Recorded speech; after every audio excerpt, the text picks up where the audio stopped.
and Aaron Dawes was its pulse. Strong, steady, vital.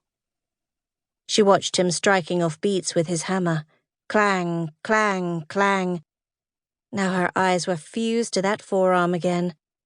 "This weather," she said, trying to change the subject. "It's been a dreadful March, hasn't it?" He grunted in agreement. "Near a fortnight now without sun." He plunged the heated metal into a waiting bucket. A cloud of steam rose and filled the smithy, curling the short hairs at the nape of her neck. "That should do," he said, examining the cooled clasp of her necklace. He polished it with a scrap of cloth. "Let's hope it lasts this time." Diana gave him a nervous smile. "I do seem to have bad luck with it, don't I?" "This is the third time it's broken this year by my count. You must think my craftsmanship is faulty." "No," she hastened to assure him. "Not at all. You do very good work, Mr. Dawes. I'm just careless, that's all." "Careless? You?" His gaze locked with hers from across the smithy, dark and intense. She caught him looking at her like this sometimes, in church, around the village. She didn't know what to make of her reaction, but she couldn't deny it was a thrilling sort of confusion. He mopped his brow and neck with a damp cloth, then wiped his hands clean. "It's a curious thing, Miss Highwood. You don't strike me as the clumsy sort." She shifted on her seat, uneasy.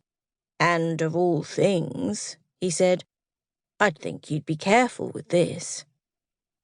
She watched as he threaded the tiny vial back on its chain. In the vial was a tincture of shrubby horsetail.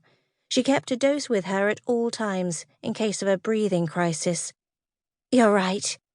Despite her accelerating pulse, she forced an easy smile. "I should be more cautious. I will be, in the future." He looked up at her. "Are you well?" "Quite." "You look flushed." "Oh." He walked behind her and placed the chain about her neck, standing close to do the clasp. If she'd been flushed already, now she was inflamed.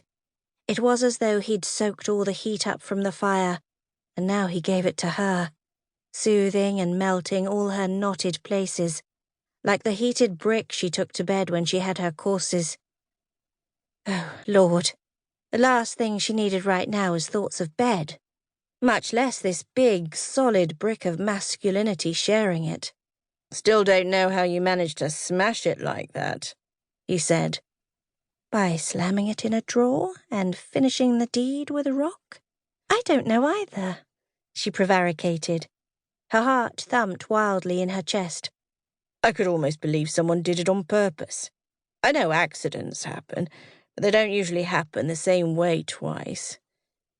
As he fastened the necklace, his fingertips brushed her neck. Diana sucked in her breath. She wanted to pretend the touch was an accident. As he'd said, accidents happen, but they didn't happen the same way twice. He caressed her neck a second time, his roughened thumb sliding down the soft skin at her nape. "Why are you here?" he asked. She couldn't answer. She couldn't move, couldn't think. "I wonder about it. Why you come so often.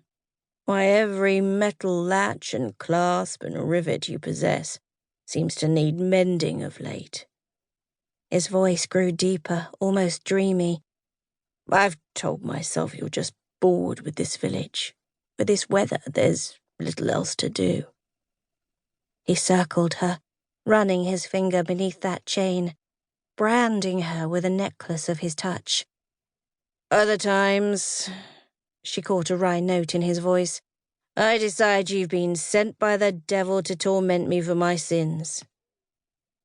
He came to stand before her, holding that vial that dangled from her necklace. He pulled gently, and she swayed toward him, just an inch. "And then, sometimes I think, maybe, just maybe, you're hoping for something to happen. Something like this." She swallowed hard, staring straight into the notch above his sternum, that shamelessly sensual crossroad.